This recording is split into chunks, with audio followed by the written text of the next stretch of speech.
중국 기업의 통큰 기부가 시작된 이후 내나무가지 치고 벌금 2,700만 원.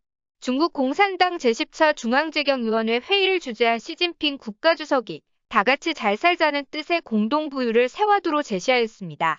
눈치 빠른 중국 기업인들은 부유층, 기업의 기부란 말을 듣자마자 회사 재무 책임자를 호출했을 것입니다. 중국의 매출 3위 전자상거래 업체 핀도도는 24일 농촌 문제 해결을 위해 100억 위안 약 1조 8천억 원을 내기로 했습니다. 창업 후 줄곧 적자였고 흑자 전환된 올해 2분기 순이익도 24억 1,500만 위안이어서 감당하기 힘든 규모의 기부입니다. 하지만 시 주석 발언 다음 날 최대 인터넷 기업 텐센트가 500억 위안을 헌납한 뒤 핀도도 같은 기업들이 줄을 잇고 있습니다. 중국에선 1978년 덩샤오핑이 개혁 개방을 주도하면서 시작된 선불원의 시대가 완전히 끝났다는 평가가 나옵니다.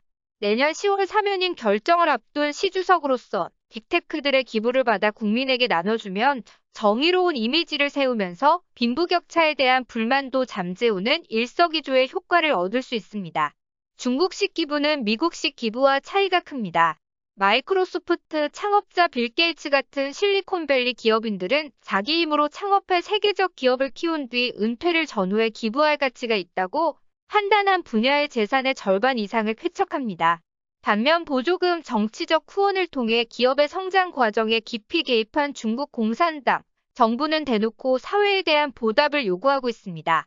거부했다간 알리바바의 마윈 창업자처럼 집에서 그림만 그리게 될 수 있습니다. 중국 상하이 숭장구에 사는 리모 씨는 2002년 1만 천위안 약 198만 원을 주고 묵나무 한 그루를 구입했습니다. 마당 한 켠에 심은 나무는 생각보다 빨리 자랐습니다. 2010년 크레인을 동원해 마당 밖으로 옮겨 심었습니다. 이후 나무는 집안을 비추는 햇빛을 가릴 정도로 성장했습니다. 지난 1월 500위안 약 9만 원을 주고 전문가를 불렀습니다. 2m가량 높이의 줄기만 남기고 시원하게 손질했습니다. 행여 문제가 생길까 싶어 미니 녹화사업 담당 부서를 찾아갔습니다. 나무가지를 쳐도 되느냐고 묻자 해당 직원은 고장 나무 한 그루인데요. 우리가 이래라 저래라 할 수 있나요? 라고 답했습니다. 그 말만 믿고서 마음 놓고 나무를 잘랐다가 리 씨는 황당한 일을 겪었습니다. 나무를 불법으로 벌목했다며 현행범으로 체포됐습니다. 당국은 지난달에서야 벌금 통지서를 보내왔습니다. 14만 4,200위안 약 2,700만 원을 2주 안에 납부하지 않으면 가산세가 붙는다고 적혀 있었습니다. 일 씨는 언론 인터뷰에서 할 말은 많지만 늦게 냈다가는 벌금 액수가 늘어나기 때문에 서둘러 납부했다고 심경을 토로했습니다.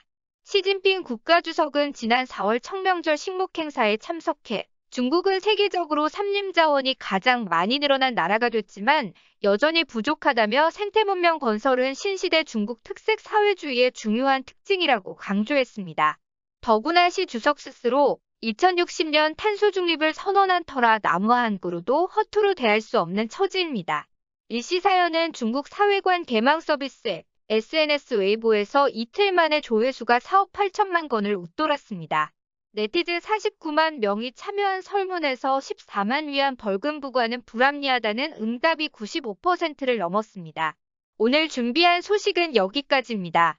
끝까지 시청해주셔서 감사합니다.